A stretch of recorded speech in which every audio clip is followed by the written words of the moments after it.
I'll let you guys be the judge as you watch us play or practice, and you know, y'all are sports writers. Y'all know how to evaluate talent, right?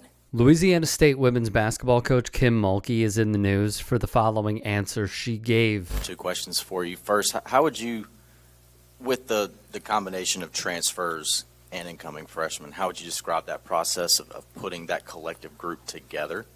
And then 2, I just wanted to get your thoughts on Brittney Griner's situation. And I don't think I've seen anything from you on that. And just can you and you won't. I'll answer the first one for you. She refused to even acknowledge Brittney Griner, a player who was recruited by Kim Mulkey, who played for Kim Mulkey, and helped none other than Kim Mulkey to a perfect 40-0 season, hoisting the national championship trophy. Griner has been deemed wrongfully detained by the United States government after she was arrested some 200 days ago. She was going to Russia to play for UMMC Ekaterinburg. Russian authorities claim she was found to have brought vape cartridges and hashish oil into the country. Her arrest came February 17th. Russia invaded Ukraine 1 week later on the 24th. Yet the question remains, why is Kim Mulkey so salty on the topic of her former player? There are a myriad of reasons. The first could be the following. Per ESPN, Griner and Mulkey had a falling out in the spring of 2013 after Griner told reporters she was encouraged to keep quiet about her sexuality while at Baylor. Griner came out publicly before being drafted number 1 overall by the Mercury in 2013. She also wrote a book in 2014 that addressed some of the struggles she had regarding her sexuality. In May of 2013, on the topic of Mulkey telling players to keep their sexuality behind closed doors, Griner told ESPNW it was a recruiting thing. The coaches thought that if it seemed like they condoned it, people wouldn't let their kids come play for Baylor.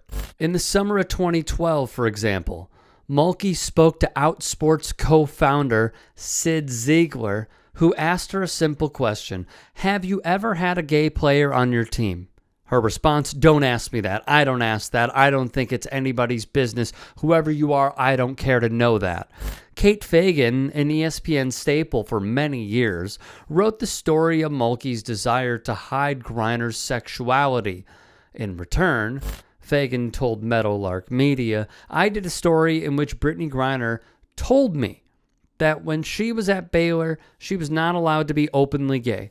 And this wasn't a shocking story considering it is actually written in the handbook of Baylor University that you are not allowed to be openly gay at Baylor University, Fagan said on the pod. But after we put out that story, Kim Mulkey believed that I had forced Brittney Griner to say this, and she told the higher-ups at ESPN that I needed to be fired for this. She called the higher-ups and told them that I should be fired, she added. Kim Mulkey is my dark horse for person in sports that you never want to cross, Fagan said. She might not even be the dark horse. She might just be the number 1 person in sports that is terrifying.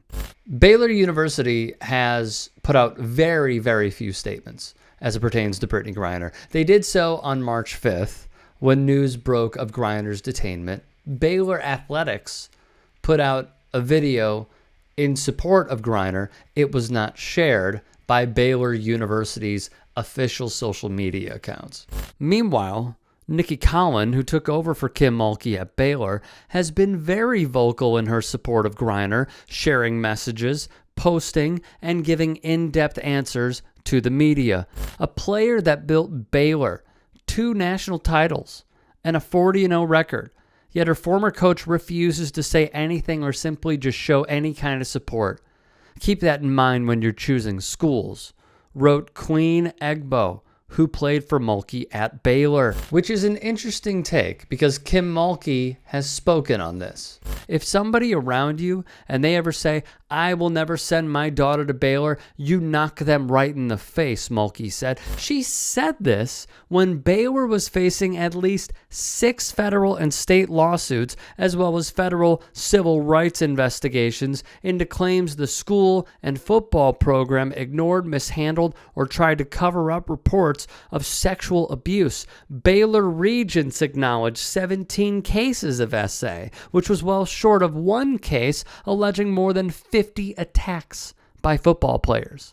In 2017, Mulkey was asked about this. Her response? She said she was tired of hearing about it and to move on, find another story to write, later adding the punch him in the face line.